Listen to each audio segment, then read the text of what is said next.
Hello friends, उम्मीद है कि आप ठीक होंगे। मैं डॉक्टर जियोतराम हूं। आज हम बात करेंगे इबोला वायरस के बारे में। इबोला वायरस को इबोला वायरस डिजीज़ और इबोला हेमोरेजिक फीवर भी कहते हैं। जो इबोला वायरस की वजह से होता है, ये बीमारी इंसानों और जो दूसरे प्राइमेट्स होते हैं उसमें ये बीमारी पाई जाती है। हम ये जानें कि इबोला वायरस कहाँ से शुरू हुआ, उसके जो आउटब्रेक्स कहाँ से हुए, सबसे पहले वो कहाँ से शुरू हुआ। इबोला वायरस के दो आउटब्रेक्स हुए। सबसे पहले वो दो कंट्रीज, जो दो मुल्क हैं, वहाँ से ये शुरू हुआ। एक मुल्क सूडान और दूसरा साउथ अफ्रीका। सूडान में 1976 में उसका आउटब्रेक हुआ था, जो जून और दिसंबर के बीच में। सबसे पहले जो आउटब्रेक हुआ था एनजारा साउथ सूडान में, वहाँ पे 284 लोगों को ये इबोला वायरस हुआ था, जिसमें 151 लोगों की मौत हो गई थी। जो ये आउटब्रेक हुआ था वो सूडान वायरस की वजह से हुआ था। ये सूडान वायरस एक इबोला वायरस का टाइप है। जो पहला शख्स इन्वॉल्व हुआ था वो एक स्टोर कीपर था। वो कार्टून फैक्ट्री में काम करता था। उसको 27 जून में ये इबोला वायरस की खतरनाक बीमारी हुई थी और 30 जून को उसे एक अस्पताल में दाखिल किया गया। इसकी जो डेथ हुई थी वो 6 जुलाई को। दूसरा जो आउटब्रेक हुआ था वो यम्बको, एक छोटा सा गांव है नॉर्थर्न ज़ेर में, जिसे हम अब डेमोक्रेटिक रिपब्लिक ऑफ कॉन्गो कहते हैं। वो इबोला रिवर के नज़दीक है। इबोला रिवर की वजह से इबोला वायरस का डिजीज़ का नाम इबोला वायरस पड़ा। वहाँ पे जो आउटब्रेक हुआ था वो 1976 में हुआ था। सेमी ईयर थी और उसमें जो शख्स इन्वॉल्व था वो एक हेड मास्टर था स्कूल का, जिसका नाम मेबलो लोकेला था। और उसे यम्बको मिशन हॉस्पिटल में एडमिट किया गया था। वहाँ पे उसकी 8 सितंबर 1976 में डेथ हो गई थी। पहले उसे मलेरिया के तौर पे उसका इलाज किया गया था और उसे क्विनिन टैबलेट दी गई थी। पहले उसका जो डायग्नोसिस था वो मलेरिया था, लेकिन बाद में जब उसे एडमिट किया गया था यम्बको मिशन हॉस्पिटल में, वहाँ पे पता चला कि इसे इबोला वायरस है। तो उसकी जो डेथ हुई थी 8 सितंबर 1976 में। अब हम चलते हैं इबोला वायरस की अलामत क्या हैं। इबोला वायरस 2 से 21 डेज़ के बीच में होता है। इसका इंक्यूबेशन पीरियड है 2 से 21 दिन तक। उसके बीच में इसकी अलामत शुरू होती हैं। सबसे पहले जो इसकी अलामत होती हैं वो फ्लू लाइक सिम्टम्स होती हैं। तेज़ बुखार होता है, 101 फ़ारेनहाइट तक बुखार होता है। सर में दर्द होता है, सोर थ्रोट, गले में ख़ारिश और दर्द होता है। और आगे चल के मस्कुलर और जॉइंट पेन, पट्टों और जोड़ों में दर्द होता है और टायर्डनेस, थकावट महसूस होती है। और डिक्रीज्ड एपीटाइट यानी भूख न लगना। और आगे चल के जो उसकी सिम्टम्स होती हैं, नोज़िया, वोमिटिंग, डिहाइड्रेशन, खुश्की हो जाती है, यानी डिहाइड्रेशन डेवलप होती है। और जब डिहाइड्रेशन की वजह से तो पेशेंट में लो ब्लड प्रेशर हो जाता है और आगे चल के शॉर्टनेस ऑफ ब्रेथ, कन्फ्यूजन ये डेवलप होती हैं। और अगर वो डिजीज़ कंट्रोल ना हो तो उसकी वजह से डेथ भी हो सकती है। तो ये हैं इसकी सिम्टम्स। इबोला वायरस की वजह से इंटरनल और एक्सटर्नल ब्लीडिंग भी हो सकती है। वो इसलिए होती है, क्लॉटिंग फैक्टर्स कम हो जाते हैं।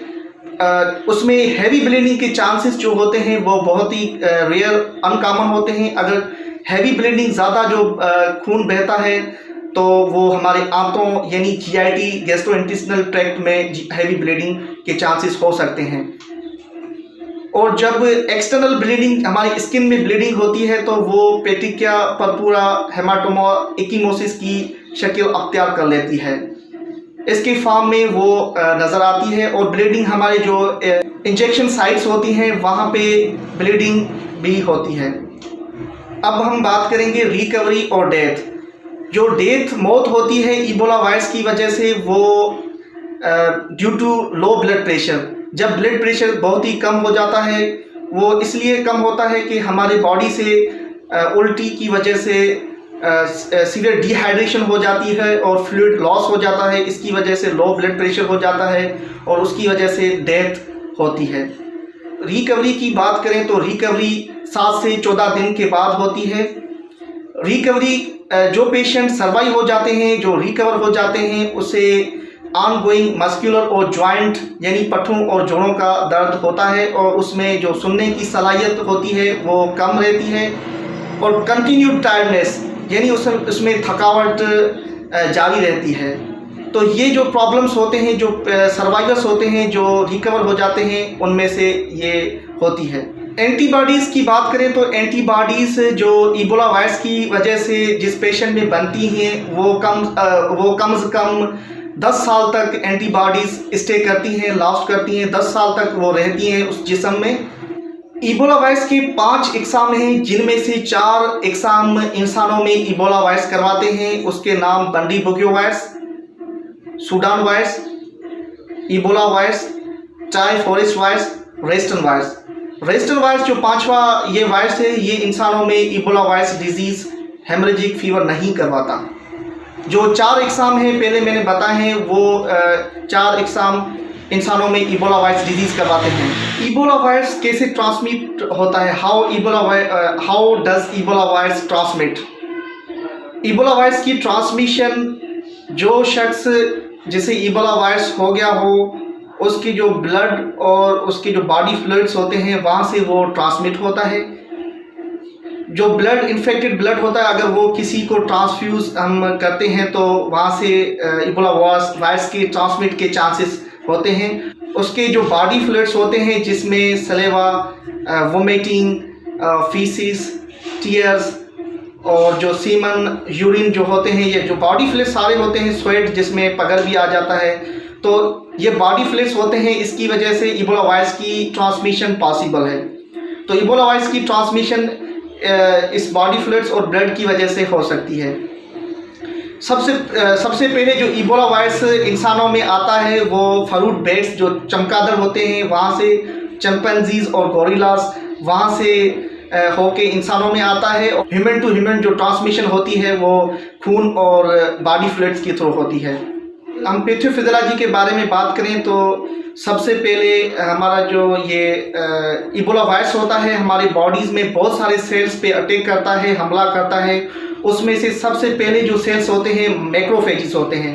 उसके बाद जो दूसरे सेल्स, बहुत सारे सेल होते हैं जहाँ पे वो अटैक करता है, हमला करता है। उसमें मोनोसाइट्स होते हैं, डेंड्राइटिक सेल्स होते हैं, हमारे फाइब्रोब्लास्ट होते हैं, लिवर सेल्स होते हैं और एड्रिनल ग्लैंड जो सेल्स होते हैं वहाँ पे ये हमला करता है।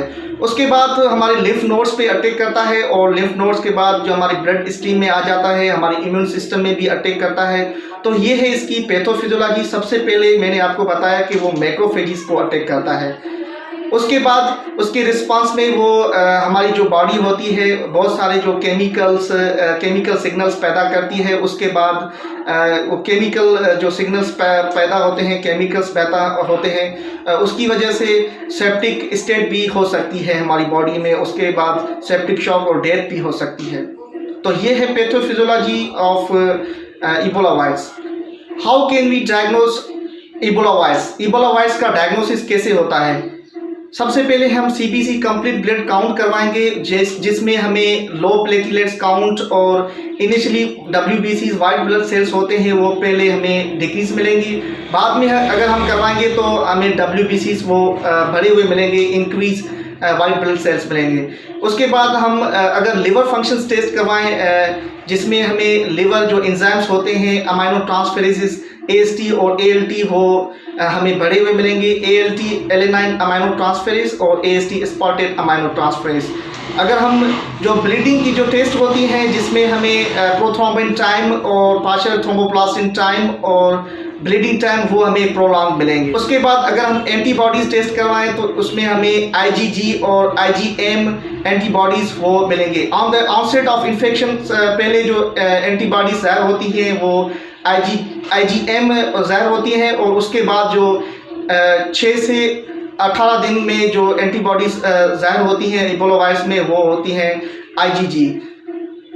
और उसके साथ जो वायरल आरएनए होता है इबोला वायरस, उसको डिटेक्ट करने के लिए हम टेस्ट करवाते हैं RT-PCR। और दूसरी जो टेस्ट होती है enzyme linked immunosorbent test, ELISA test कहते हैं, वो भी इबोला वायरस के डायग्नोसिस के लिए इस्तेमाल की जाती है।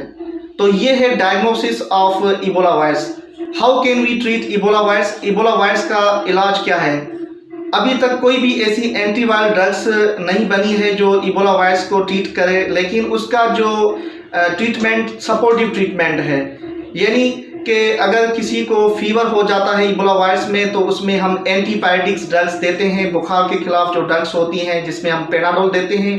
एस्प्रिन और आइबुप्रोफेन जो ड्रग्स होती हैं वो हम नहीं देते, क्योंकि वो ब्लीडिंग करवा सकते हैं। उसके जो एडवर्स इफेक्ट्स, उसके जो साइड इफेक्ट्स होते हैं वो ब्लीडिंग होती है, तो उसकी वजह से हम आइबुप्रोफेन और एस्प्रिन नहीं देते। अगर जैसे जो पेशेंट्स होते हैं जिसे सीवियर डिहाइड्रेशन हो जाती है, उसमें हम IV लाइन मेंटेन करके IV लाइन इंट्रावीनस फ्लूइड्स देते हैं। अगर सम डिहाइड्रेशन होती है या कुछ कम डिहाइड्रेशन होती है तो उसमें हम ओरल रिहाइड्रेशन करवाते हैं, ओरल फ्लूइड्स देते हैं। और जो जिसमें वोमिटिंग होती है तो उसमें एंटी एमेटिक्स ड्रग्स देते हैं। जब फ्लूइड बहुत ज़्यादा लॉस हो जाता है या ब्लीडिंग होती है तो उसमें हम पैक्ड रेड ब्लड सेल्स देते हैं, प्लेटलेट्स देते हैं, फ्रेश फ्रोजन प्लाज्मा देते हैं। और जिस पेशेंट में डिसेमिनेटेड इंट्रावास्कुलर कोगुलेशन हो जाती है, जो कॉम्प्लिकेशन होती है इबोला वायरस की, तो उसमें हम हेपरिन देते हैं और क्लॉटिंग फैक्टर्स होते हैं वो भी देते हैं, ताकि जो ब्लीडिंग है वो डिक्रीज हो सके। और जो पेशेंट्स होते हैं जिसमें किडनी फेलियर हो जाती है उसमें हम डायलिसिस करवाते हैं। और जो पेशेंट्स होते हैं जिसमें लंग डिसफंक्शन हो जाता है, यानी कि उसके फेफड़े कमज़ोर हो जाते हैं, काम करना छोड़ देते हैं, तो उसमें हम एक्स्ट्रा कार्पोरियल मेम्ब्रेन ऑक्सीजनेशन देते हैं। तो ये है ट्रीटमेंट ऑफ इबोला वायरस। अगर आपको मेरा ये वीडियो अच्छा लगा हो तो लाइक, कमेंट, शेयर ज़रूर करें और मेरे चैनल को सब्सक्राइब करें। Thank you for watching this video.